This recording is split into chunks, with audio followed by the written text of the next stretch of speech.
I want to talk about that Eagles preseason game. I really do. But then we wake up with this James Harden video. I almost feel like I got to change the color back to Sixers blue for today. We are going to talk Eagles. I guarantee it.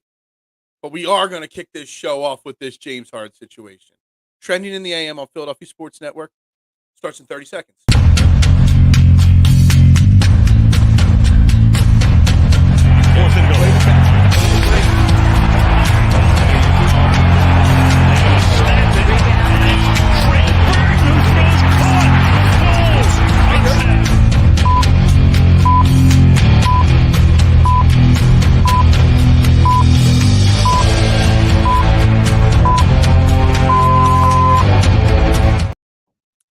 And a very good morning, everybody, and welcome to Trending in the AM right here on Philadelphia Sports Network. We're live, Facebook, YouTube, Twitter. You know the drill. Like, share, retweet, follow.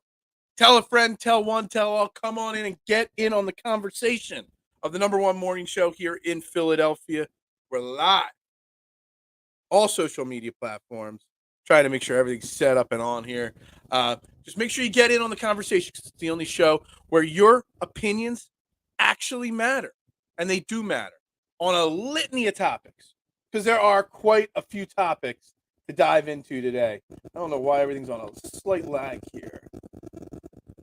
Anyway, we are going to dive into a lot of things here today. Obviously, this Eagles' first preseason game happened this weekend, and we want to dive into it. The standouts, the people, everything that happened in that game. Obviously, we're going to talk about. But all of a sudden, James Harden versus Daryl Morey. It's picking back up. Good morning, Adam. How you doing this morning? Hope you're well. Hope you enjoyed the Phillies games this weekend. I know you were watching them. I know you hit a nice little parlay on Friday. But James Harden, we wake up. So this weekend, let's backtrack. This weekend, the Sixers. Yeah, that's right. Bonus. We're starting extra early today. Extra early. The Sixers made a statement this weekend that they are no longer engaging in trade talks for James Harden. Oh, great. Yippee-ki-yay. That's about to start all over again. And then, of course, James Harden camp comes out and says, well, he's not going to report to training camp if you don't trade me. Great. Problems after problems there. And then this morning, we wake up to this video of James Harden speaking in China. I guess he's on some tour in China, helping grow the game of basketball. And he does a video live, recorded, knowing it's being recorded, saying, and I quote, Daryl Morey is a liar. I will never play for an organization that Daryl Morey is in charge of. Are you kidding me? Wow, did we just walk into a fire here? There are so many layers to unpack in this James Harden. Just one live comment. Yeah, Shaun Bradley out for the year. We're going to get into that. Deion Kane, didn't do anything. Robot ups, Adam, umpiring in baseball behind home plate's getting worse and worse, and it's costing a lot of people a lot of games. I don't know how I feel about it, but it might be the only option, only solution to the umpiring at home plate in baseball. We may get to that point at some time here for sure. But what happens now with Sixers and James Harden? First off, James Harden making these statements. What team would even want him at this point? What team would actually trade anything of value for James Harden right now? James Harden has completely screwed the Sixers in a trade. But also, James Harden has screwed himself now because he's made himself look like a complete and total idiot and tool and not a team player and not a great person by just coming out and making these statements. I also want to take, it is an option, actually. I think there's some minor league systems out there that use robot umpires. It's a possibility. I think they've tested in the minors of baseball a few times. Let me tell you something. Everybody's going to look at this video, James Harden, and everybody's going to crush James Harden, and rightfully so, for making these statements, for making these comments.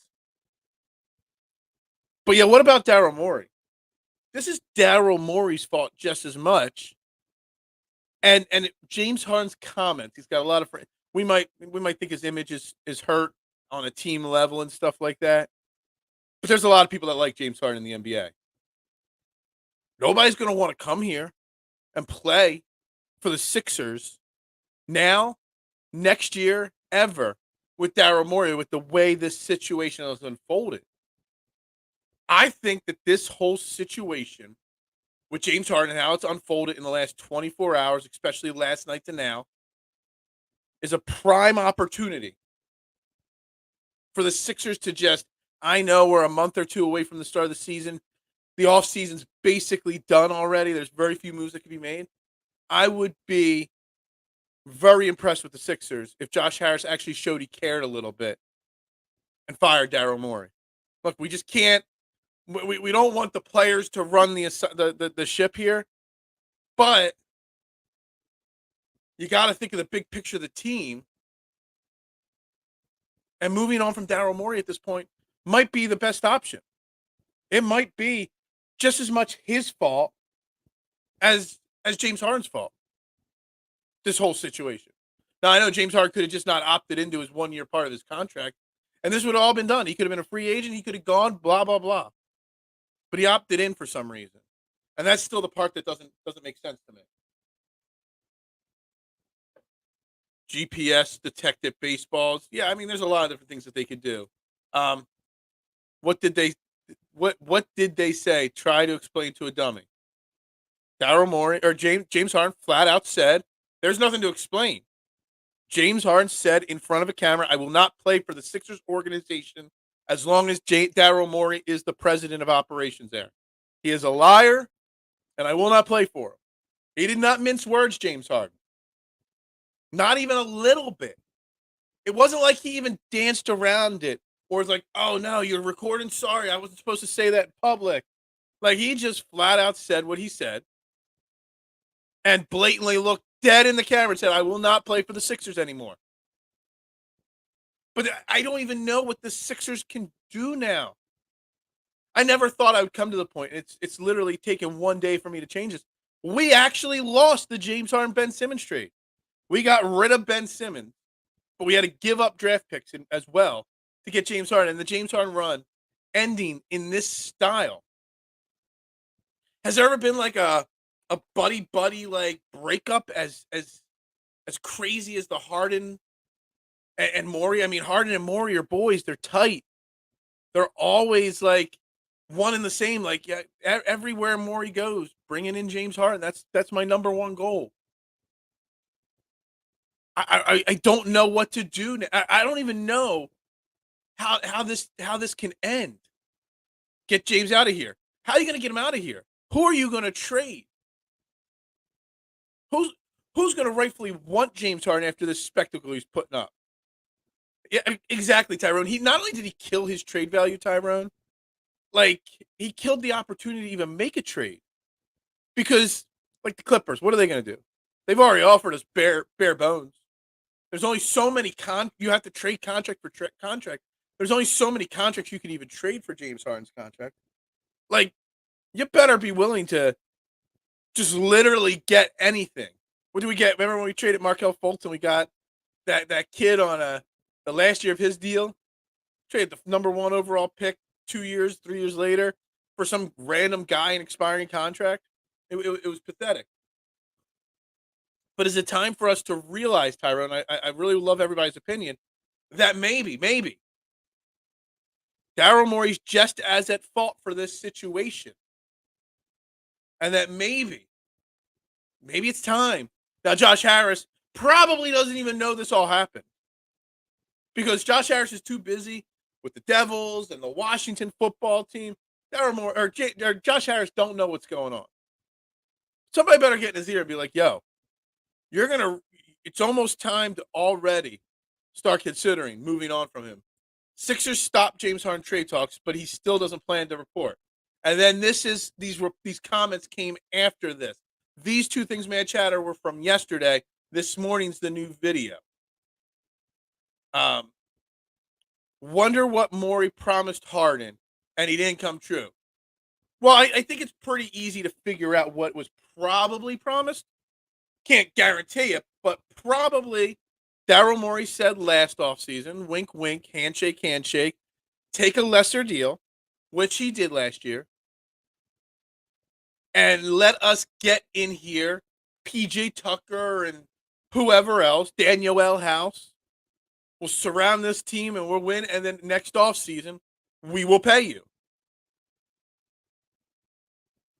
And then James Harden fell flat on his face in the playoffs outside of 2 games. And Daryl Morey's like, I can't give him that big contract. I'll get crucified for it. So now we're where we're at. We're at a stalemate. Of course he is. Extending him made 0 sense. Exactly. But also, James Harden, if this was James Harden's real feelings, why did he pick up his 1-year contract extension? Why didn't he just decline it, become a free agent? He would have gotten more than $30-some million over multiple years from somebody. He had the opportunity to go to a few different teams probably. Maybe not championship contenders. Like, what did James Harden think the end goal or end result was going to be by picking up this contract extension or a player option, the 1-year deal that he picked up? Like, I'm not sure. He obviously had these feelings towards Daryl Morey. Did he purposely pick it up just to screw them? Be like, yo, this is the worst case scenario for you guys, not for me, for you guys. So I'm going to just take it. I don't need the money. If I don't play, I don't play. I don't see an outcome that's going to be positive in this situation. Hell, the Sixers might just have to eat the cap space and cut James Harden at this point. Could you imagine? Tyrese Maxey has been spending his whole offseason working his butt off to get better on his game. He's out there working with Drew Hanlon. He's working on dribbling to his left. He's doing everything. Joel Embiid reports trying to be in the best shape ever, which I think is an overblown comment because he better be trying. Every player should try to come into camp in shape. Every player in every sport should be working in the offseason on being better, improving their flaws. But James Harden, Joel Embiid's out there working hard. Tyrese Maxey's out there working hard. You got James Harden hanging out in China, doing his little press tour, saying, I won't report. I won't play. Problem is, what does Harden think he's worth? Problem is, not just what he thinks he's worth, what he thinks he's worth and why. It had to be more than the $30 million player option he picked up. Like, I don't know. What is up, Drew? We are going to get back to the Eagles in a little bit here. We are. I had to change the screen to blue, though, Drew, because we got this James Harden video that came out this morning. I got to talk about it. We haven't talked Sixers in so long. Good morning. How you doing, John? Harden and Morey both got to go. Yeah. Well, first and foremost, I'll backtrack because there's some newer people to this show that watch this show. I've never been a Daryl Morey supporter. The day he was introduced, I said it was going to end in disaster. What has Daryl Morey ever won? Some people say, well, they ran into the Warriors, and when he was he was one Chris Paul injury away. A lot of excuses. But what has Daryl Morey ever won? Nothing. I knew it wasn't going to work here. There's just no way. And we're seeing that. And I really, truly believe, John, the best course of action, maybe it even convinces James Harden to want to come back and play. At least you improve his trade value, if he at least shows up, is you fire Daryl Morey. I don't want the players to have that much say where I won't play unless you fire my boss. But for the best course of this team moving forward, maybe that is the best option. You get rid of Daryl Morey. You find a way to, whoever comes in, to trade James Harden. You get what you can, and then you start focusing on 2024. You got a new coach already. Mark, I said this at the beginning.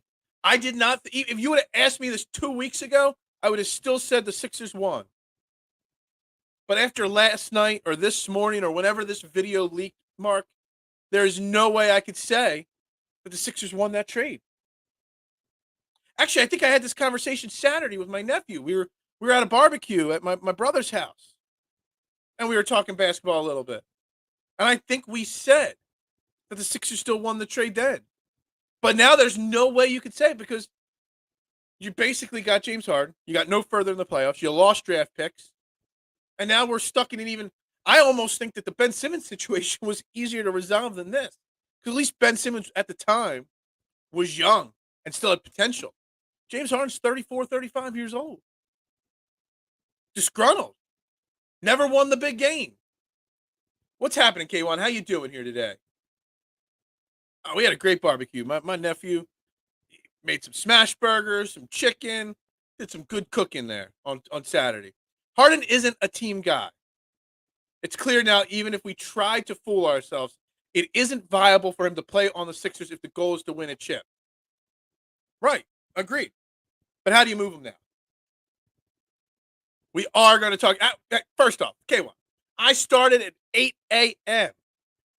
30 extra minutes instead of 15 extra minutes today. Instead of it being 8:15 to 9:30, we're going 8 to 9:30. We are going to get to the Eagles. There's a lot to talk about with the Eagles, for sure. Hell, we've already talked a little baseball, too. Hey, we might talk a little soccer tomorrow. Isn't Lionel, Leo, or whatever, Messi, one of the greatest soccer players of all time, is coming to Philly. We might even talk a little Sixers or soccer tomorrow. Maybe, a little touch. Sixers depressed me. Well, they depressed me. But this is just insanity. Like, I really, truly believe, like, this is worse than high school teeny bopper drama. Like, going out in front of a camera and saying, I won't play for that liar Daryl Morey. That just sealed the situation. We're talking baseball. I got crushed, guys, this weekend. I got crushed because I know there's a lot of baseball or football guys that watch this show. I know there's a lot of people that don't like baseball talk on this show. I got crushed because of you guys on social media. Because I put out a tweet. Somebody had said something about the Phillies game on Saturday night, and I quote tweeted and said, are there really people in Philadelphia watching the Phillies over the first preseason Eagles game? And I got crushed. Everybody saying, of course, why would you watch a preseason football game? The Phillies are playing in the regular season or a playoff chase. I'm like, it's the first football game. Whether it's preseason or not, it's the first time our Eagles took the field since losing in the Super Bowl. But Messi. That's what I'm told. But Messi. We want Eagles. We want Eagles. We're getting Eagles. Mark, I'd rather talk about Lionel Messi. At least he's good at his sport, unlike the bearded one. What, am I not good at my sport? This is a sport talking in the morning. Takes a lot of energy. Takes a lot of effort. Takes a skill set. Make sure we're hitting that like button, guys. Facebook, YouTube, please. I'd greatly appreciate it. But anyway, back to James Harden for a few more minutes. I don't see a clear path for this to end in anything other than complete disaster. No team at this second is going to trade for James Harden. And if they do, I'm shocked. If Daryl Morey finds a way to pull off a magical trade today or tomorrow, I will be shocked. No team in their right mind is going to even want to make that trade without talking to James Harden first. Who knows what kind of mindset he's in right now? The commissioner, Adam Silver, thought he had the Dame Lillard situation to deal with. This is even worse. I know. Football draws ratings. I bet you the Phillies game got outdrew by the Eagles preseason game. Shout out to my man Ross Tucker. I love preseason Eagles games. I don't know if this is everywhere across the country, but in Philly, we get local guy like Ross Tucker, and we get a local broadcast team for preseason games. And I love it. It's just like the Sixers and Phillies and the Flyers where we get locals for all the games. I really wish we got local announcers for football that understand our team versus all. I know it'll never happen with the TV money and contracts, but having local announcers really is the way to go. Baseball ratings probably are in the toilet. Even with the quicker games. Probably.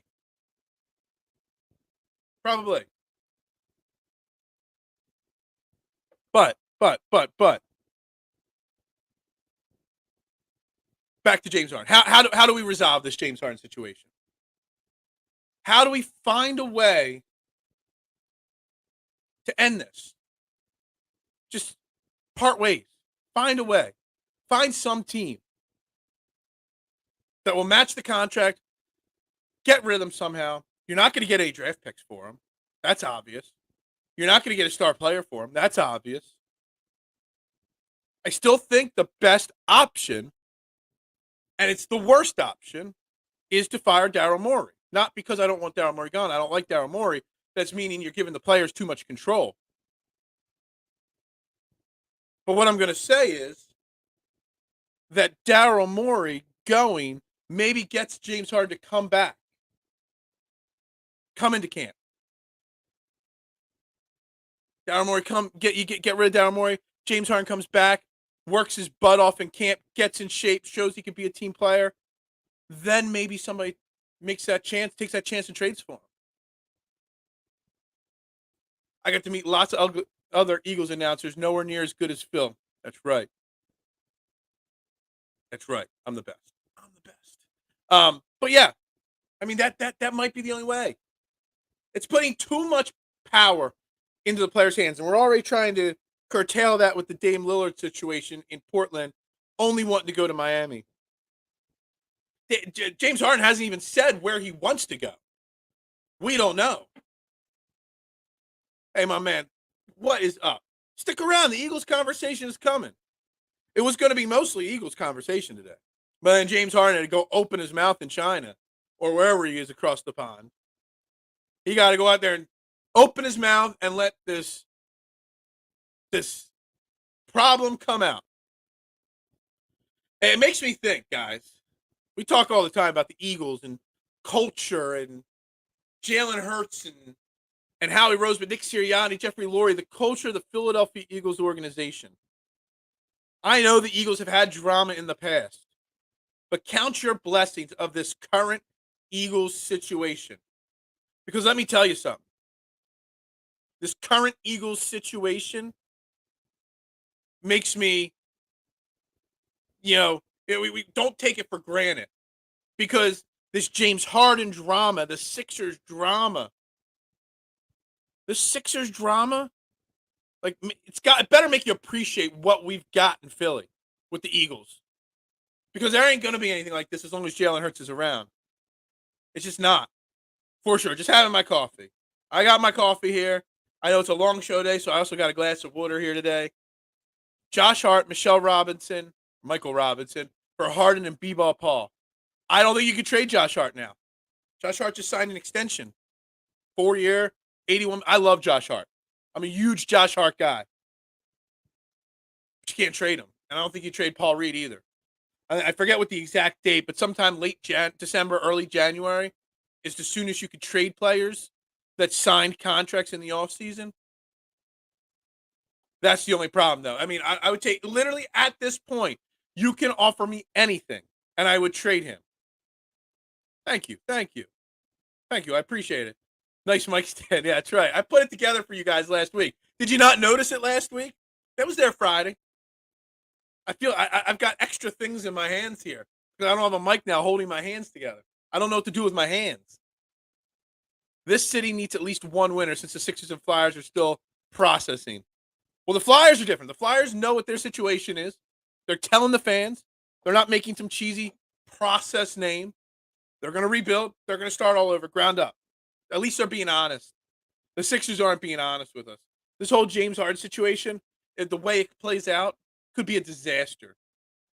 The Eagles, on the other hand, at least they're the winners in this city. They're massive winners. But they also have the culture, and they would, nothing like this, like no offense, this is not a knock on Joel Embiid. But Joel Embiid is our leader. Okay? There you go, Adam. What do I do with them? Yeah, exactly. Anytime to make a Ricky Bobby joke. Joel Embiid and Jalen Hurts. Just think about it. If somebody on the Eagles tried to pull a James Harden situation, Jalen Hurts would be cutting that off before it happened. Not happening here. Yeah, no. Okay? That's what he would be doing. Joel Embiid's just going about his business. Joel Embiid is a different type of superstar than Jalen Hurts is. He's not going to put himself in the line of the bullet for the team to solve the situation. The Sixers are Joel wants out away from the Hinkie rebuild. Oh, they are not as far.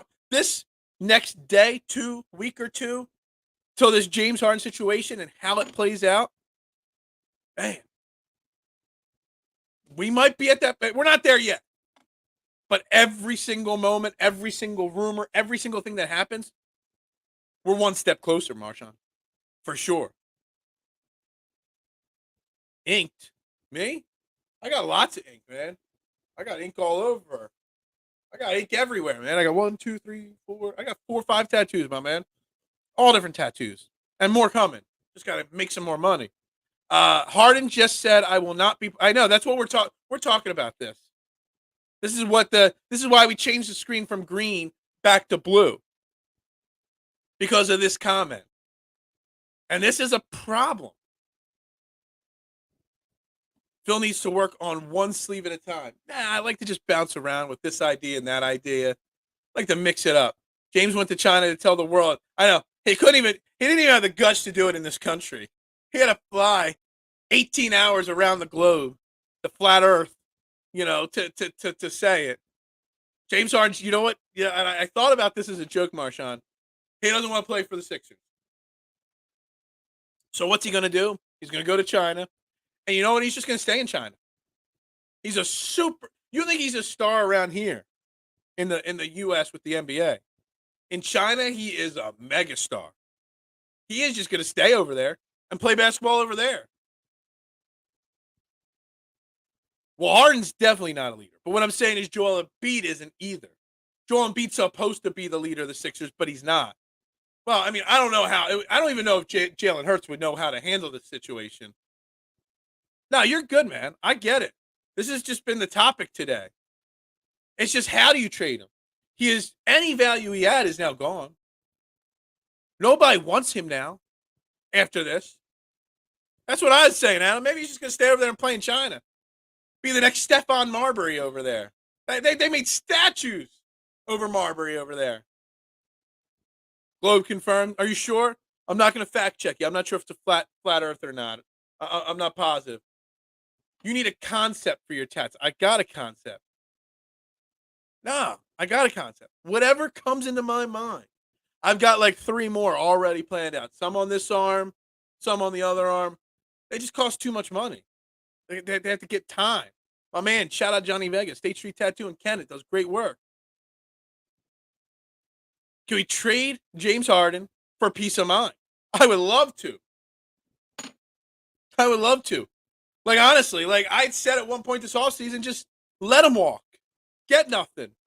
At least we get rid of the headache. And now we kind of, I mean, people always have their contracts bought out and are outright released. It might be what you have. You just might eat the cap space and just cut them. Which would be god-awful for this team. We're still a better, let's remind one thing, guys. One thing with this Sixers team. As it's constructed today, August 14th, the team is better with James Harden than without him. Not saying a title contender or not, but they are a better team with him than without him. So we cut him and let him walk. It's going to be a tough season because you're not going to be able to replace him. You got to find a trade partner. Selling your soul to China for a mighty dollar. Absolutely. But you know what? He's just the kind of guy that says, I don't give a you-know-what, and I'm going to do it. Harden will not play until trade deadline when the market opens up and the Clippers will be more reasonable. Maybe. Just going to have that means that's going to be, I don't want that to happen, Mark, because then that's going to be a distraction all year. Every game, have you talked to James? Every game, what are your thoughts on James? Every player during camp, talk about James. Then the players and the coaches are going to say, I'm not here to talk about that. But they're going to keep getting the questions asked. Just wait till the king is at the first press conference and he brings up James Harden and causes a distraction. We don't want that. said Daryl Morey's a liar twice. Not once. He said it, and then he's like, let me repeat that. We're winning the season tournament. I mean, that's just a whole ball of.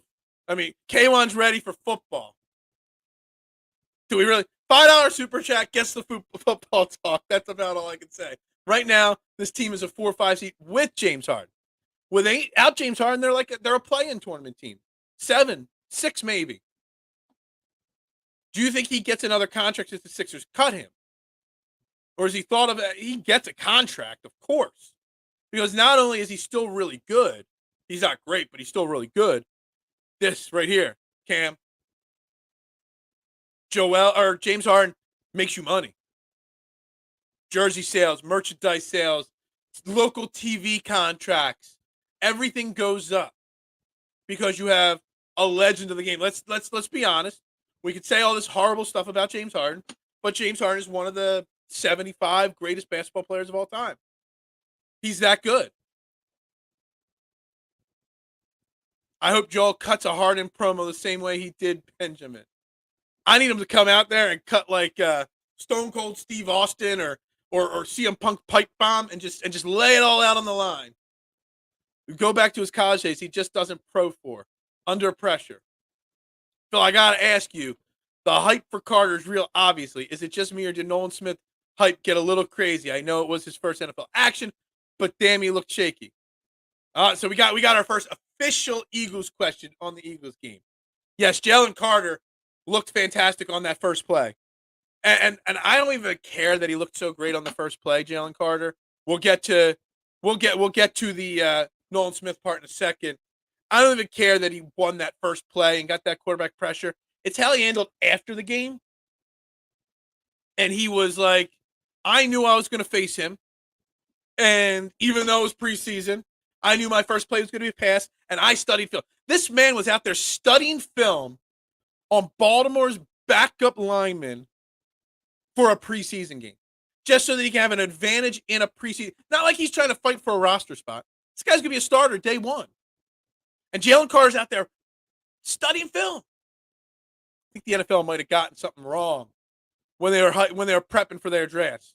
I'm telling you right now, Jalen Carter, when you redraft this draft 5 years from now, will be one of the top 2 or 3 picks. Guarantee it. Jimmy really made the right choice years later. For sure he did. Yeah, that's right. Joel needs to come out, glass breaks, shotgun a beer, and give James Harden a stone cold stunner. I still think Nolan is going to be a beast. So Eagles Uncensored, AK. Let's be honest for a second. Very rarely do edge rushers, out exterior, linebackers, whatever it is, make a major impact their rookie year. You look down the list of the guys across the NFL. Very rarely do they come in and make an immediate, massive impact. Not only that, it's going to be tough for Nolan Smith to even make an impact with the depth on our line. When I did the Edge of Phillies, the Party on Broad over-under prediction, I think they predicted like over-under 4.5 sacks for Nolan Smith. And it's hard to get there when you think about it because Reddick and him play the same position. It's going to be hard. He got some reps in practice, which he got hyped up about because Reddick didn't practice at first. He was out for the first week. But you got to understand, Nolan Smith, he is going to be a beast. He might get 5 sacks this year. But to expect much more than that, I don't know.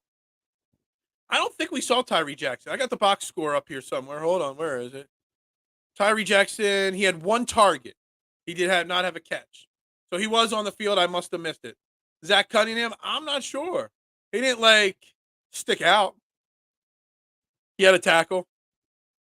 So he was on the field. Not sure how he looked physically, though. Carter's supposed to go 1 overall. It's his personal issues. And it's funny, and I brought this up before. This is where Howie Roseman is smarter than everybody else. You weren't allowed to – every team that interviewed Jalen Carter for the draft process was turned off because when they asked about his personal issues, he chose not to talk about it. But what is something your lawyer tells you when you're under investigation for something? Do not talk about the issue with anybody. Howie Roseman didn't ask about it because Howie Roseman has that law background. He knows Jalen Carter isn't legally allowed to talk about the situation. So Howie Roseman spent time learning about what his football skills were and who the person Jalen Carter was. Jalen Carter's a guy that's watching film before a preseason game.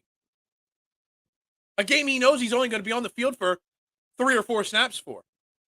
Watching film. So Howie Roseman outdid everybody by just thinking differently. Doc is going to be on ESPN and he's going to be a loose cat. Dude, I actually did not look forward to it, but now as this James Harden, Daryl Morey situation's unfolding, now I can't wait. Doc Rivers, though, will not. Doc Rivers is too professional. He won't say anything too negative. I think he wants to coach again someday. He's not going to do that. But we need Daryl Morey on one of these podcasts that get the real thing, or we need James Harden to go on Pat McAfee or something, where the real information is going to come out. Neither does defensive tackles. In fact, it takes longer. Exactly.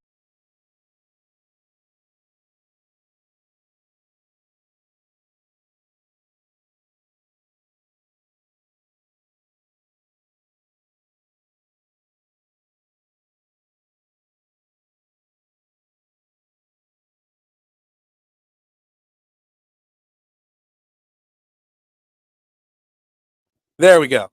Hope you can hear me now. I've messaged these people about this soundboard a dozen times, and they say it's not my problem. Definitely not. Can you guys all hear me now? Give me a thumbs up if you got it. Is it back? It sounds back on my ears. Am I back? Come on. Are we good?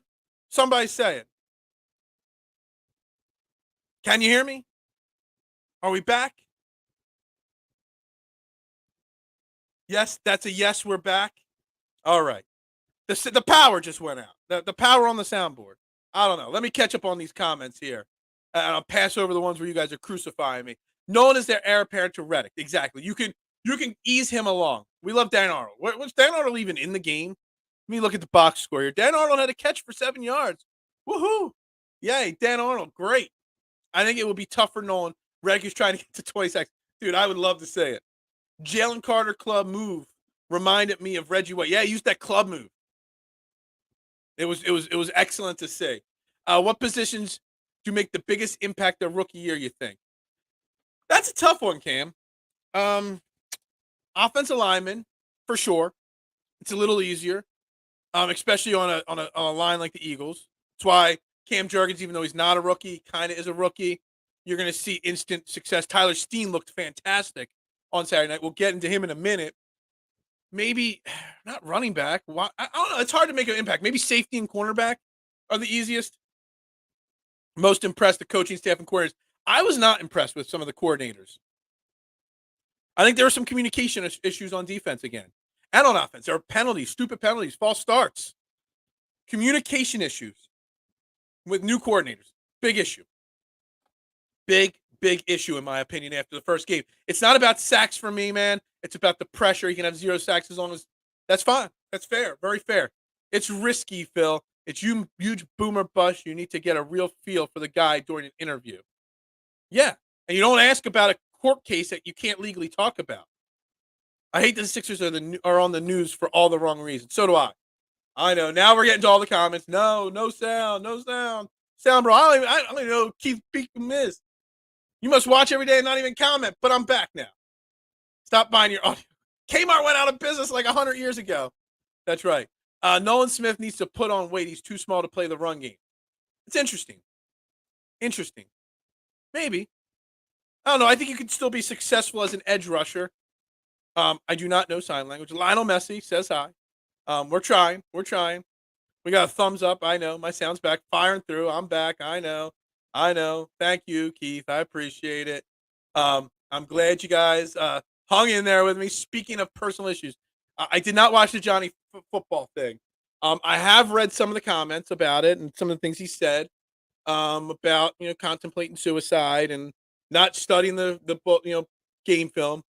JJ said that Ben is also not blameless for the Sixers divorce. Yeah, we're talking about everything here today.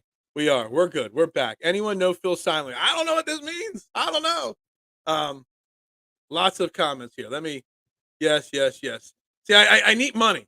I need to make more money so I can afford more expensive equipment, I guess. We have 2 Jerome Browns with Carr and Davis. Man, they're going to be beasts. They're going to be beasts. Beasts, eventually.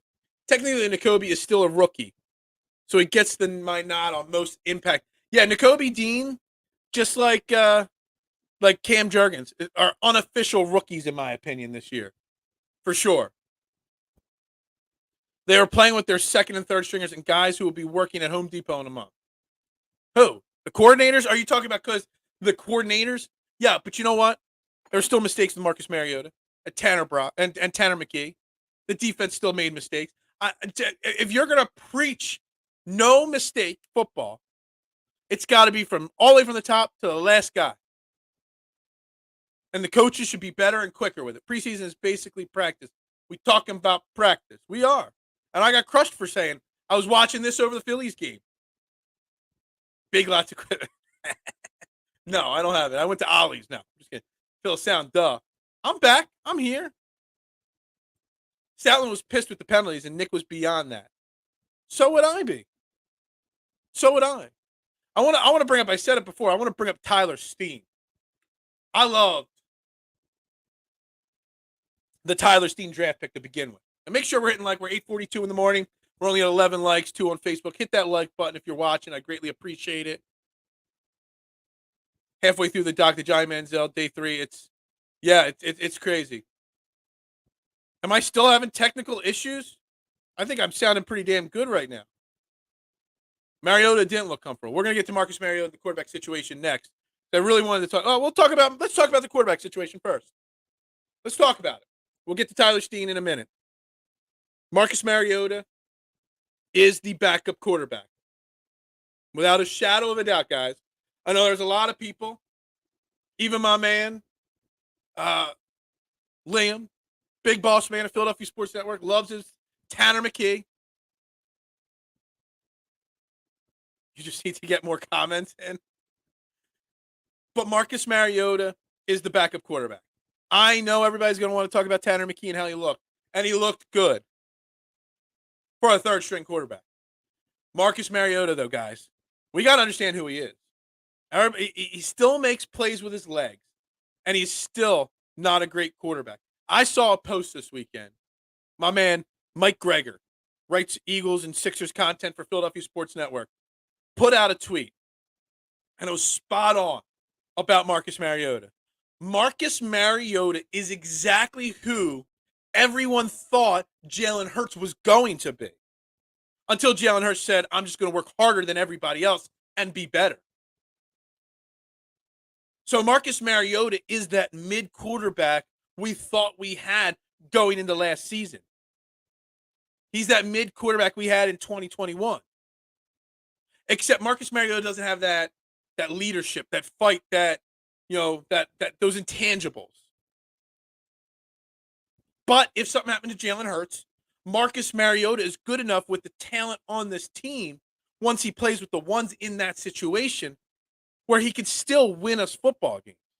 But we got to understand, he's only okay. He's only okay. But Tanner McKee, everyone's hyping up Tanner McKee. Tanner McKee was 10 of 20. He missed quite a few passes. Now, he was thrown to some guys that are going to be working at the Home Depot in a month. Sure.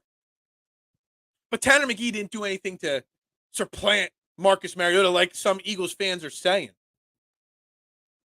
Mariota looked okay. He looked shaky at points. He was really quick with, jetting out and running the ball, taking off. Made some nice throws, missed some really easy throws. But that's what you're going to get with Marcus Mariota, Adam. You're getting what Jalen Hurts was supposed to be. Aaron Rodgers was unofficial rookie for year 4 when he took over Green Bay. That's true. Bill, we're going to have sound on the show. Oh, my God. Stop. Mariota is mid.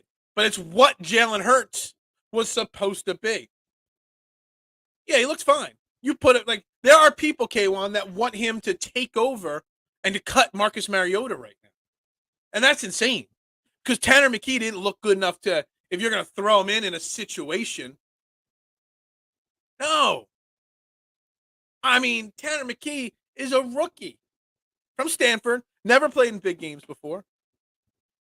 If something's gonna happen to Jalen Hurts and you need a starter, Mariota's still the guy.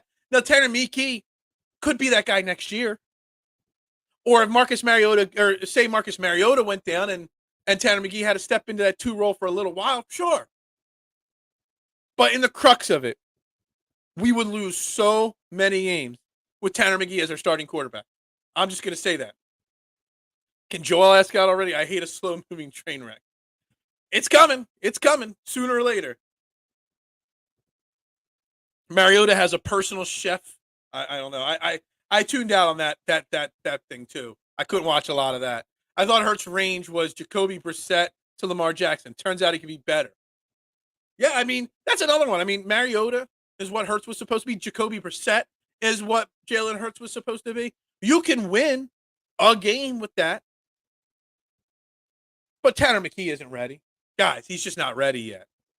And let's not kid ourselves and fool ourselves to think that he is. I was really impressed with McKee's poise. He looked good in the pocket. He overthrew some guys too, though, Tyrone. He made some nice – Mariota and McKee both made some good throws and missed some good throws. Not just because of third-string wide receivers. I remember one Tanner McKee throw was like 10 yards over the guy's head. We do know, though, that Tanner McKee is that third quarterback.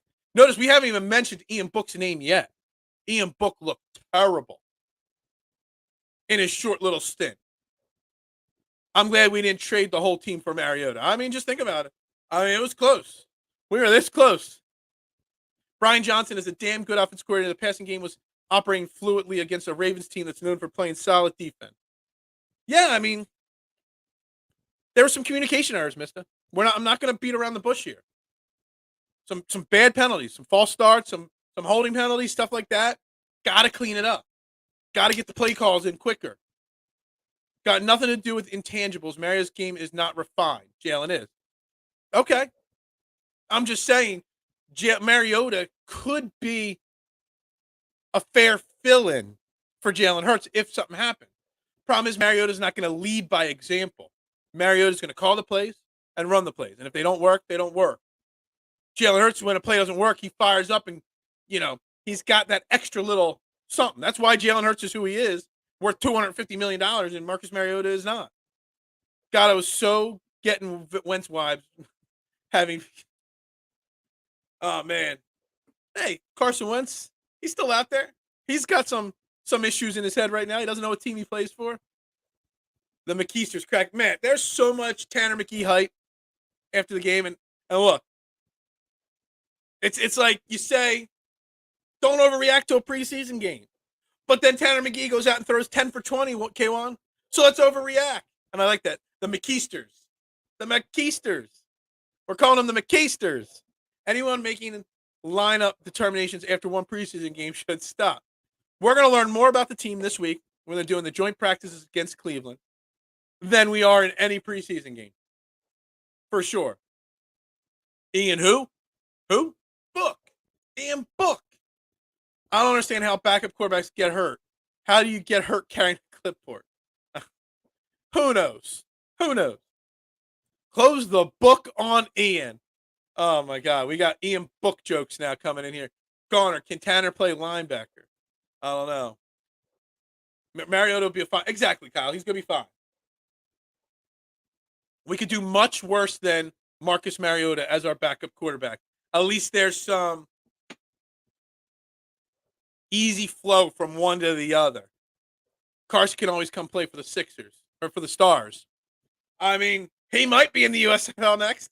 Ian Cook, Ian Book, Ian whatever. He's pretty much gone.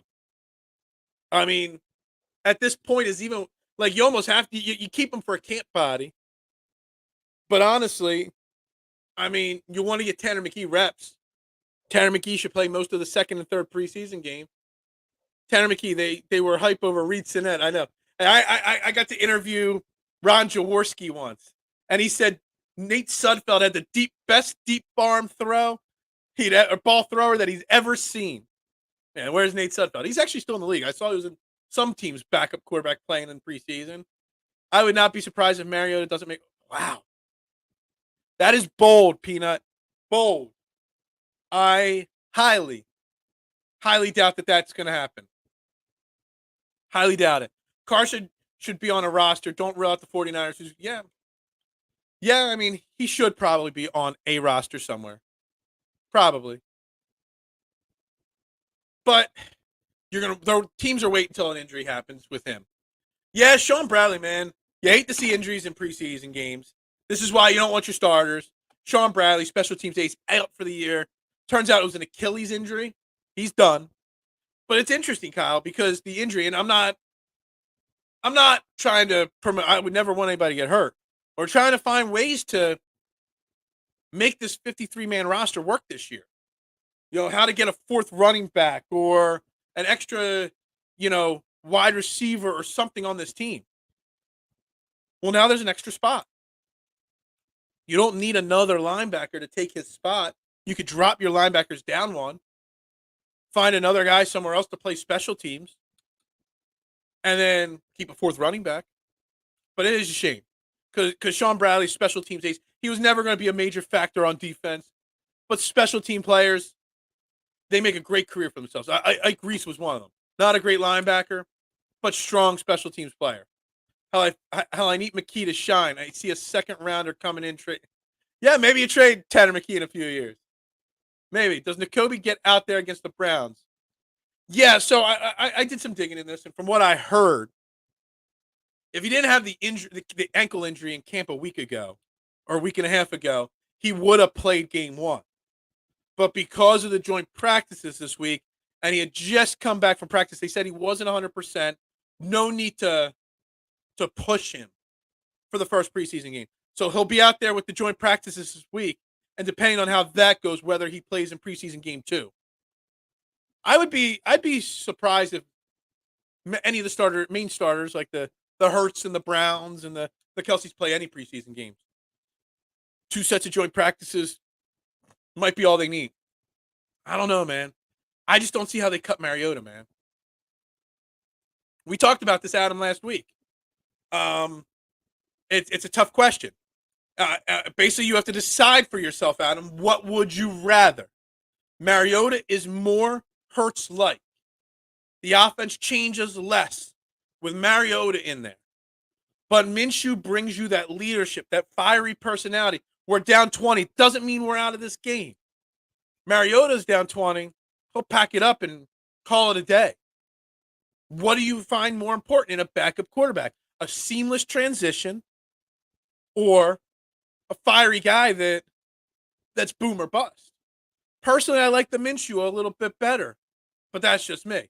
Oh, Lord, Shanny wants nothing to do with a head case. I don't know. We'll see. Bradley injury is a significant hit to special teams. A special teams that's already pretty bad. And you know what, Mark? I don't know if you noticed it, but special teams didn't look that great on Saturday night. Gave up a couple bigger returns. Trey Sermon, my boy, I think was the first person back there for the first kick return. He didn't look good. The blocking was bad on kick returns. Punt return was not very good. Struggled on special teams last year. Struggled on special teams first preseason game. Ian might be cooked, but at least he's not a liar. I repeat, not a liar. I see what you did there. I see. Mariota is bottom of starter list. Maybe the best backup, however. Interesting. I mean, I got to look at all the other teams' backup quarterbacks. But Mariota probably could have gotten a job. Just like the Colts hired or signed Minshew, the push Anthony Richardson. He could have gone to a team that drafted a rookie quarterback and probably had a fighter's chance to start. But he chose to come here, play for a great team, and hopefully carry a clipboard and maybe get a title. I wasn't watching the Eagles at the time. What happened to Carson Wentz from 18th season to the rest of the time? He got injured. He got happy feet. He got injured again. He got hurt, traded. He lost the locker. He just got such happy feet and such a mental breakdown after all the injuries that he just became soft. And then when we drafted Jalen Hurts, he couldn't handle the competition. But I go back to that penalty, that hit he took in the back of the head from Clowney in the playoff game against the Saints. His career as a viable starting quarterback in the NFL ended at that moment. I just don't think he could ever get past that concussion. He might still feel effects of it.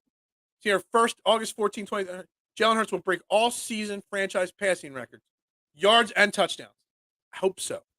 That means he's rushing less, Mister, and that's what I want. I want less. You think about it, 3,700 some yards, and he missed 2 games with injury. So he easily was going to go over 4,000 yards.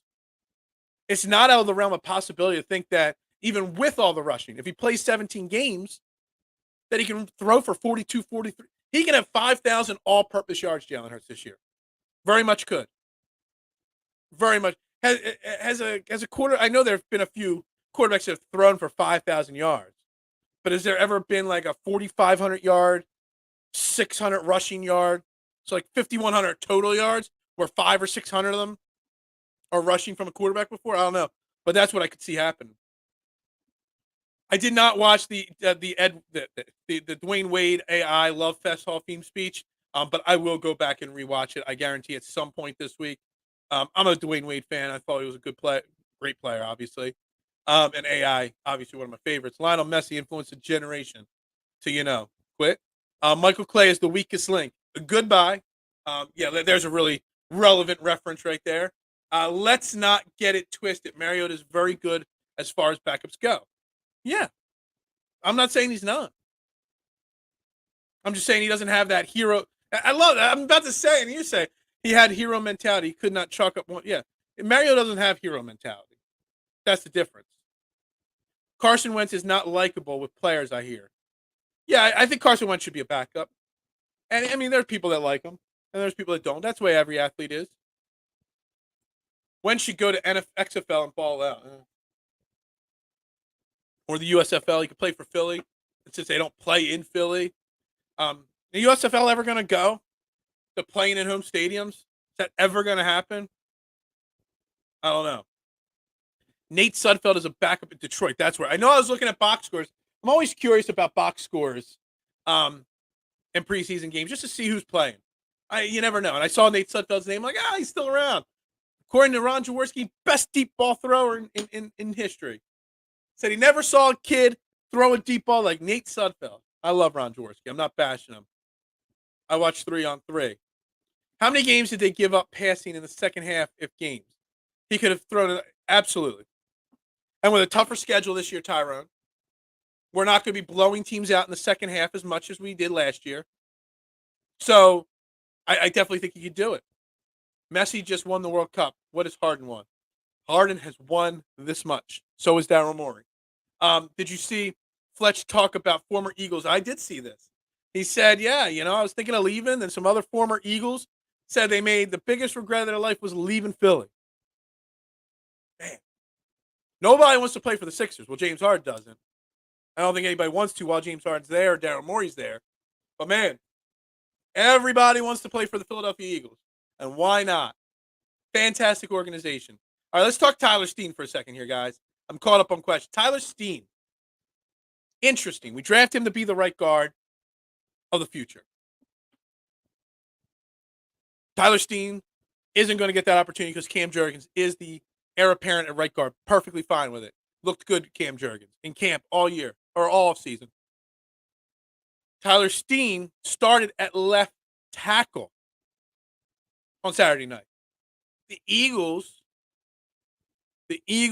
have done more work again with position flexibility. Yeah, he never played right guard, but that's what offensive linemen coming out of the draft, they always have that. They're centers, but they'll be guards. They're tackles, but they'll be better as guards, or their guards will be better as tackles. The game in college to the pros is different. So sometimes you draft a guy that played one position on the line in college, but you really think with their traits that they'll make a better something else, on the pro level. Yeah, Pat Beverly is excited for some reason. Who knows? Because we're the only ones that gave him a contract, probably. So the thing with Tyler Steen is now they're working him at tackle. They're working him at, right guard, left guard, right tackle. He is becoming a very viable piece. And I saw there was one play where he got kind of caught up where two people were coming on the edge at him and he had no help and he didn't know which guy to take, so he missed both of them. But after that play, he settled down and played great. There was a play when he moved back to right guard later in the game, and Rashad Penny had a small little 2 or 3 yard run. But Tyler Steen was able to push his guy 5 yards down the field and then get another guy. The play was 5 yards behind him still, but he had blocked 2 guys 5 yards down the field. To me, that tells me a guy is working his tail off. Whatever. He played 2 different positions. Never played the right side. Yeah. God has spoken. I love it. I love it. I know. Guys, this show is so good. If God was real, he would make that like button go from 15 to 30 in a heartbeat. But God has spoken. Harden is a bum. I love it. God even watches the morning show. Why left tackle? I would have him. Yeah, I mean, they're just trying to create him, make him a guy that's flexible. Said it before. I mean, he had a good game. Not a bad game, a good game. Jack Driscoll on Saturday. But Jack Driscoll's had a bad camp. If you're looking for more flexibility on the 53-man roster instead of 10 offensive linemen, like the Eagles keep normally, maybe they keep 9. And having Tyler Steen be able to play 3, 4, 5 positions, it helps. Morey is consistently, I don't disagree with you. I mean, why would I disagree with you? You got totally different footwork playing right side of the line. And he's making himself a viable candidate. He played great at right guard on Saturday. He played great at left tackle. So now you've got a guy in Tyler Steen who is the future starter at some position, learning everything. Appreciate it, God. I do. And you didn't get us up to 30 likes. You got us at 16. And I made that joke, and our stream went from having 20-some people watching to 11 like that. So maybe I shouldn't make religious jokes. Trey Thomas has discussed how difficult it is. I know. I've interviewed Trey before. It is hard. But showing that Tyler Steen's capable already in one camp to bounce side to side and do it, against Baltimore backups, but he did it, and he did it pretty well. I don't know, maybe. I heard 49. I heard their quarterback play is less. Brock Purdy's the guy, but he's not doing great. Trey Lance isn't even the third stringer, right? Sam Darnold is getting more third string reps than Trey Lance right now. I mean, it's a mess in the 49ers with the quarterback situation. Yeah, I agree, K1. I agree. Morey let Jimmy Butler go, signed Al Horford, drafted Simmons, and Morey didn't do all of that. Morey was not responsible for all of that. That's right. Let's go. Drop the 500. That's right. That is right. I could buy a new microphone that ain't going to die in the middle of a stream again. But anyway, actually, I forgot. We moved on to football talk. I didn't put us back to the midnight green because midnight green is always the color we want, right? Not Kelly green. When we're talking football. Tyler Steen, though, he impressed me. So we talk about standout stars from the game. We're going to continue talking it, tomorrow. We only got 25 minutes left in the show. But we'll talk more about it tomorrow. But some of these other guys that stood out. Tyler Steen stood out. Tanner McKee stood out a little bit. What did you guys think of the running back situation? T-Rex arms, short arms. Makes it better for guard. From what I know, short arms equal guard. Doesn't mean you can't play tackle, though. Because that was the word coming out on Jack Driscoll as well. That he might transition to guard more so because he had short arms. And he's become a decent swing tackle for us. Tyler Steen was solid at left tackle. Not dominant, but very solid. Yeah. For a guy that's never played there before in the NFL, he needs to play more aggressively, but I don't know if he has that kind of dog in him. Oh, well, we'll find out. We'll find out. Yeah, I need some good bonuses. Ricks played. The secondary played great. Eli Ricks. Sidney Brown. I saw some of the Sidney Brown height, but I also saw some of the Sidney Brown question marks. Plays 100 miles an hour. He's at this point still a boomer bust player. That's right. Get those thumbs up. 16 likes, not good enough. But the running back situation. Kenny Gainwell and Boston Scott did not dress for the game. Gainwell is Obviously, one of the bigger. Man, you want Sidney Brown to start? I don't know. Can we afford a boomer bust player? Is he ready to slow it down a little bit yet? I'm not sure. I'm not sure if he's ready to slow it down yet. I'm good with Reed Blankenship. And yes, Kayvon Wallace starting with Sidney Brown, the heir apparent. I'm good with the running back situation. I think it's still tough. This is the thing. I wanted to bring up the running back situation because I learned a little bit. We learned like Ian Book's gone. Tanner McKee's going to be here. We know Jalen Carter is going to be what he is. We saw Sidney Brown play. Eli Ricks, maybe he makes a roster spot. I read one report that after the game, maybe Ricks makes a team and they cut Zach McPherson at this point. Who knows? But the running back situation we learned even less about because you're not playing your starters, and so Kenny Gainwell doesn't play. Why didn't Boston Scott play? Is he that much of a lock to make the team? Or next week they'll have Swift and Penny get the game off, and they'll play Gainwell and Scott? I don't know. Trey Sermon had a lot of touches. DeAndre Swift looked fantastic. I called him Agent Zero, and I know that's Gilbert Arenas' name, but he's the new Agent Zero in my mind. I don't know how to take that running back situation that we saw on Saturday and say, I learned this about the running back situation, other than DeAndre Swift's a scary boy in the open field. Let's go. I need some early start, extended time bonuses. I need it all. What they did was any player they plan on, depending on they let him play until it. Yeah. And then Kennedy Brooks, everybody's always hyping Kennedy Brooks. Didn't he have a fumble, Kennedy Brooks? Everybody wanted to hype him up. I want to say he had a fumble in the game. He rushed 4 times for 15 yards. Yeah, Kenny Brooks. Everybody wanted Kenny Brooks. He had the lone fumble for the Eagles in the game. Just so you know. But, you didn't learn much. And how they don't, my man George said to me, how do they not keep 4 running backs? I mean, the numbers say Howie Roseman's kept only 3 running backs 3 straight years at the start of the season. But how do you not keep 4? And even then, we still don't know who that 4th guy is going to be or who the 5th odd man out is. Trey Sermon did not look good on a punt return. He got the touchdown, had a great, hard, strong run on the touchdown. DeAndre Swift, we know. Rashad Penny, you saw the explosiveness. I keep saying Rashad Penny's going to get cut, but I don't know. Swift and Penny piggybacking that other running back role opposite of Kenny Gainwell. Did they pass? I mean, they did. Let me pull up the box score again. Let me see here. Trey Sermon had 1 catch on 2 targets for 9 yards. Rashad Penny had a target, did not make the catch. So they didn't pass to Swift, but they did pass to the other 2 guys. Sidney Brown does have to learn. Sometimes you just slow it down. Slow it down a little bit. Ian Brooks. Yeah. Kennedy Brooks fumbled. The way Swift broke ankles, you could tell he's from Philly. He has eyes in the back of his head. He's going to keep your head on a swivel in Philly. Look, DeAndre Swift looked good. Touched the ball a couple times. Made some big plays.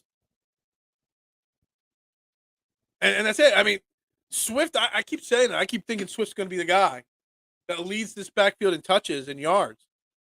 But I don't know. If Kenneth Gainwell is the guy, maybe he is. Nathan, how this guy's still playing football, I have no idea. Sermon and McPherson returned punts because nobody else was available. And Sermon returned kicks, too. And they didn't do great. They did. We'll see.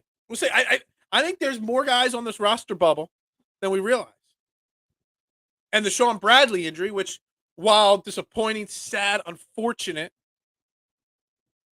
and it happens, you don't want to see it to happen to a key piece, but it opens up one final roster spot. Let me see here real quick. Where's my 53-man roster chart? Here it is. I kept 8 linebackers last year. Remember, Reddick counts, and so does Nolan Smith in that category. 7 the year before that, but they used to keep only 6, 2020 and 2019, only 6 wide linebackers.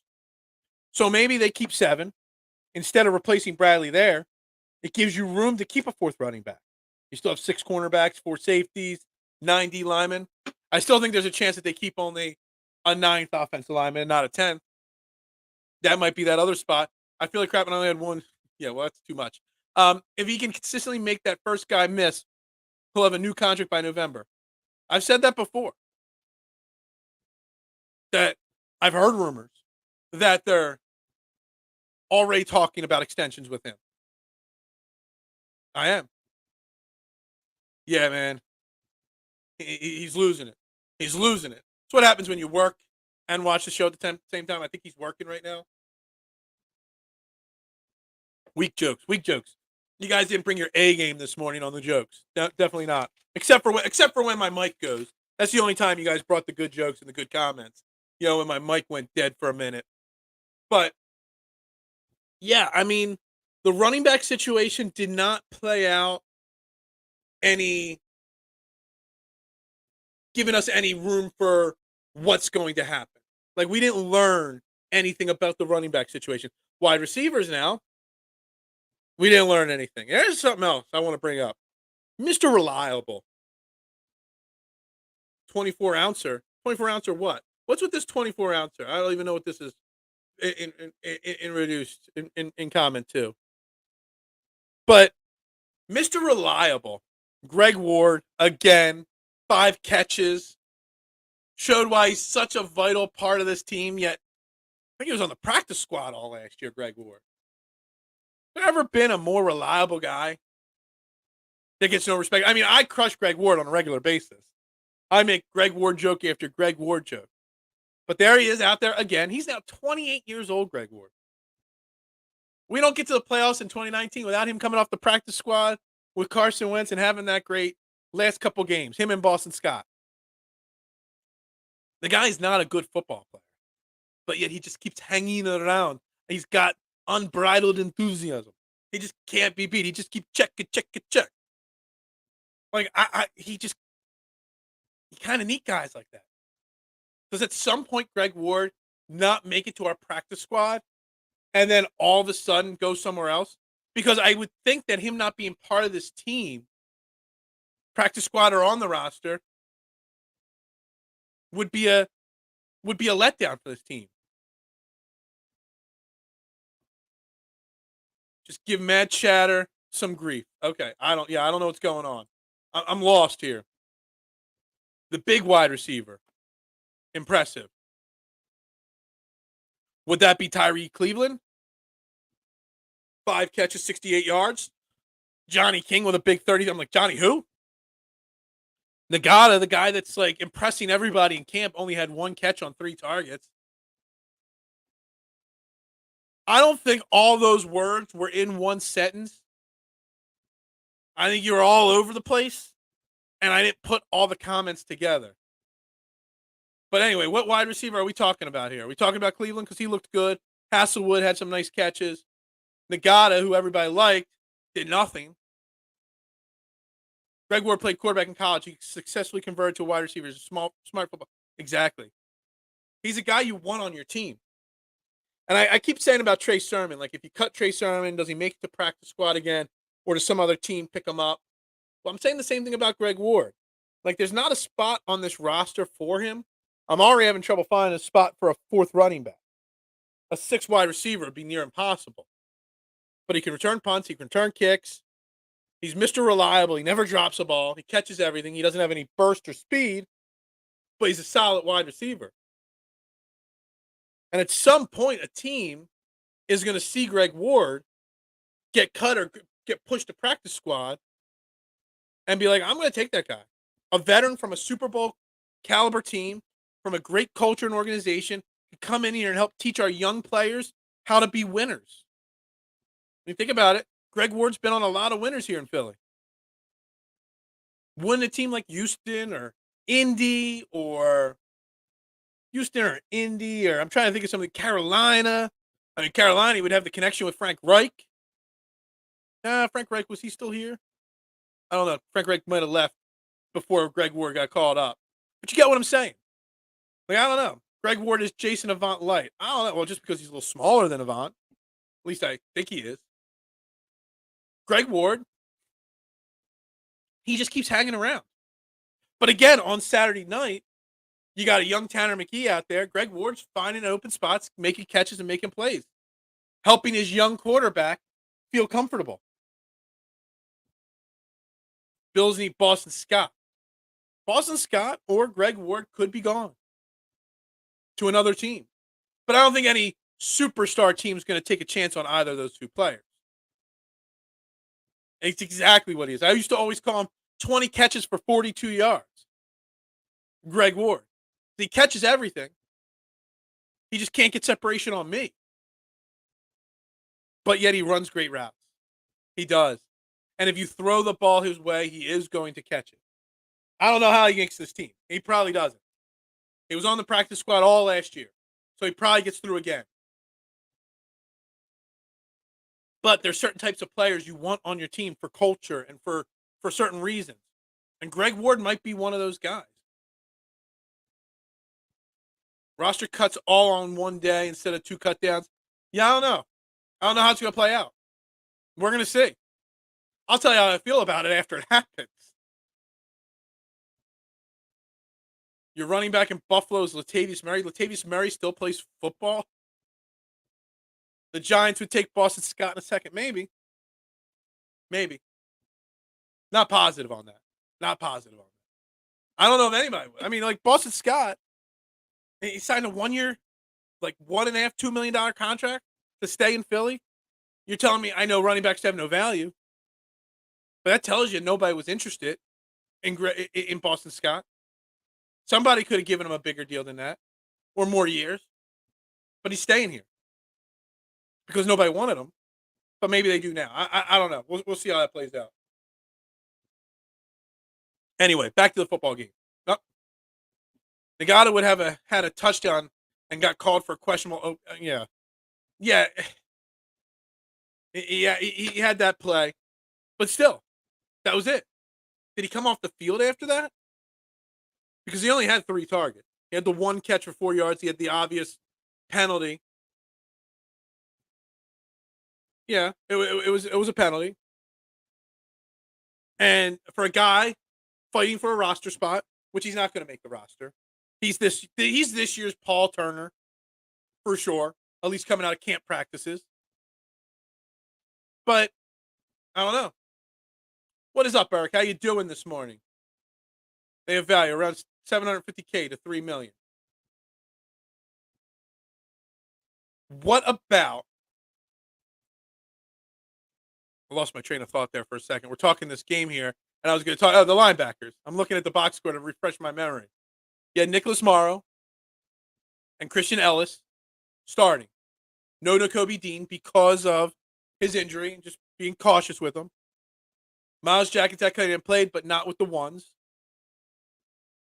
The Baltimore's offense did move the ball at times. And I want to say I was not a fan of what I saw even more from Morrow and Ellis. I know we brought in Jack. I know we brought in Cunningham. Nakobe Dean's injured.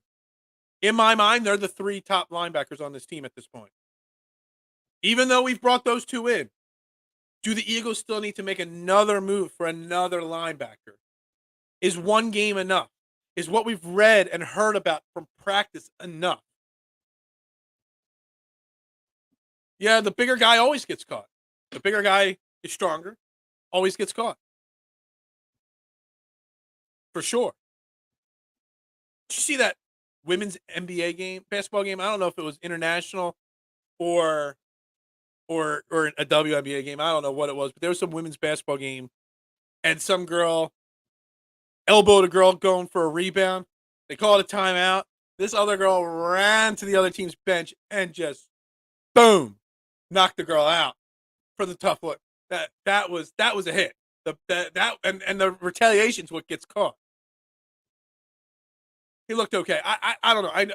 I'm looking beyond the box score. I'm just looking at a couple times he was behind a play. A couple times where he's just out of position. 2 tackles or 2 tackles. But, I'm still not confident after watching those 2 linebackers play on Saturday. Watching Sweden knock out France in the World Cup. Look at you. Branching out. Watching other sports. You could have been watching the Phillies.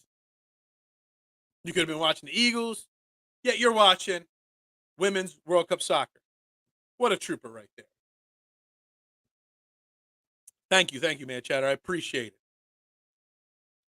it. Glad to see Eagles keeping the vanilla plays tradition made famous by Doug. We test out and evaluate while opponents try to win a Super Bowl. Yeah, I mean, let's be honest. The Ravens have now what? Won 471.2 straight preseason games? That has resulted in how many playoff victories over the last 10 years? Not too many. So, I'm not worried about the wins losses. And I'm not worried about stats per se. When I'm watching a preseason game, especially ones when most of the stars aren't playing, I'm looking for eye test. I'm looking for, are they in the right position? I don't know. I think you might be under exaggerating the exact number. I think it was like 406.2. Personally, that's what I think. At least you would think that with how they're bragging about it. I think the Ravens social media accounts were bragging about it after the game. We won another one or whatever. It's a record. It's a record in sports that no one actually cares whether they actually break it or not. Like, seriously, does any NFL team care to break the Ravens now win-loss record in the preseason? They only won because Nick went for 2. Yeah, because it could have been in a tie. Otherwise, it would have ended in a tie. Do you even do overtime in preseason? I don't think so. I don't think you do. Is Jordan going Davis mid? What's your opinion? Is Jordan Davis mid? Trying to reread your comments here. Jordan Davis is not mid. Jordan Davis is far from mid. Jordan Davis, though, how do I say this the right way? Jalen Carter is better than Jordan Davis. Fletcher Cox is going to get more playing time than Jordan Davis, possibly. Milton Williams is going to be competing with Jordan Davis for snaps. Jordan Davis is going to have to do so much with every one of his snap opportunities. He just isn't going to be the best player on the defensive line, but he's extremely important. I missed one other comment. Nope, I saw that. Speaking of eye test, Jalen Carr looks like the number 1 pick of day one, for sure. Jalen Carr, huge play. I said it to start the show, Eric. You weren't here for the beginning. I said it to open the show. Jalen Carter is the kind of guy you want on a team because this guy knew he was going to be playing very little in a preseason game against Baltimore backups. And you know what he said after the game? I watched film on that guy because I knew I was going to go up against him and I wanted to beat him. This guy is watching film on backups for a preseason game. Just have an advantage. Imagine what he's going to do to prepare for week 1 against New England. If he's getting prepped for a preseason game like that, just imagine. Yeah, that's right. He is. Celebrating preseason wins is so Middle Earth. Yeah, it is. I mean, who cares? Like I said, I don't even look at the box scores. Like, everyone's like, Tanner McKee looked great. Well, his box scores don't look so great. But I still saw some good and saw some bad. I'm looking at the eye test on these things.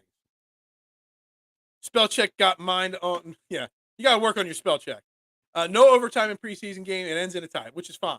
You wouldn't want anything. Did you see the one-on-one with Carr and Dickerson? I did not see whatever you're talking about. There's so much content out there from camps, from reporters, from practices. Man, it's so easy to miss one thing. That's something I want to see. And now I know I got to go look it up. After the show, we're down to our final 5 minutes here. 17 likes on YouTube, 4 on Facebook. Pound that like button. No overtime today. There's no super chat. $5 super chat, 5 extra minutes. That's how it works. It's like bragging about being the best team at making layups in warmups. No, I made 10 layups in a row in warmups, but then I went out and shot 0 for 10 from the field. Winning preseason games is worth GOA. Going up 3-2 in the second round or 2-1 in the World Series. Thanks, Marshawn. I get what you're saying here. I get it, but it's depressing. their overtime on Phil's show. We already hit overtime because they started 15 minutes early. We started 8:15 now instead of 8:30, and today we went 8 a.m. You miss important stuff because you're watching baseball. I gotta watch baseball, man. I got crushed. I'll say it again. I got crushed on Twitter when I called out Phillies fans for watching, or Philly fans for watching the Phillies over the Eagles on Saturday. One meaningless baseball game. Over the first time our Eagles took the field of battle since losing in the Super Bowl. Everybody's all hyped for football, yet then when you say you're watching football, nobody wants to talk about it. Spell check, mind over grammar. Well, let's grammar check sometimes too. It's hard for me to read all these comments. We're at 252 comments. I missed some of them. And if the grammar's not right and the spell check's not right, it's hard for me to catch up to what's going on.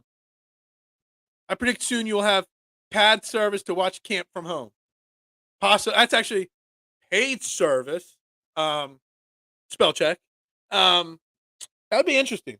And I think I've brought this up before, that I would love just like a live stream on the Eagles website of practice. I mean, you don't have to do the whole practice, so you keep some stuff private.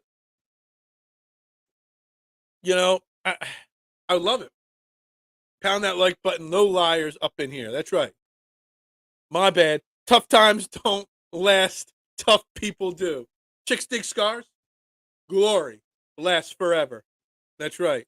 $500 super chat is the overtime. No, $5 super chat for overtime.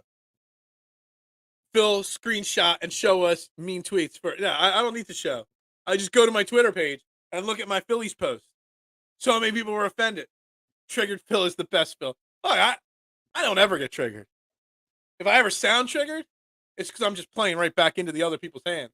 Because I don't care. This is all meaningless in the grand scheme of life. See, we get deep and serious at the end of the show. What we do here, it's just for fun. When I'm tweeting out there during a live game, just for fun.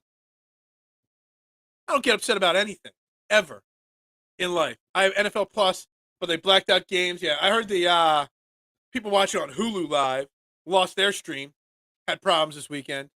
So I just got basic cable. Belichick been way ahead of you on the paid service stuff. Yeah, Belichick was just stealing and cheating. I don't rage, man. There's no such thing as rage.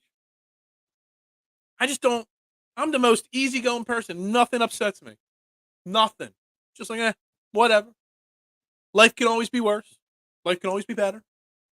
But it always could be worse. Yeah, I am that's the thing. I don't get triggered. I make random viable comments and then people get upset. That's all it is. People get upset about my random nonsense that I tweet about. You don't follow me during football games on Twitter. My God. During a regular football game, I'll tweet 40 times, 60 times in a game. Yo, Tyrone, thanks for checking in today, my man. You have a great day. Be well. See you tomorrow. Yeah, we got, just like Tyrone's leaving, we're at 8:30 here, guys. We got to wrap this up. We got to wrap this shebang up. No, pineapple, not on pizza. Hate it.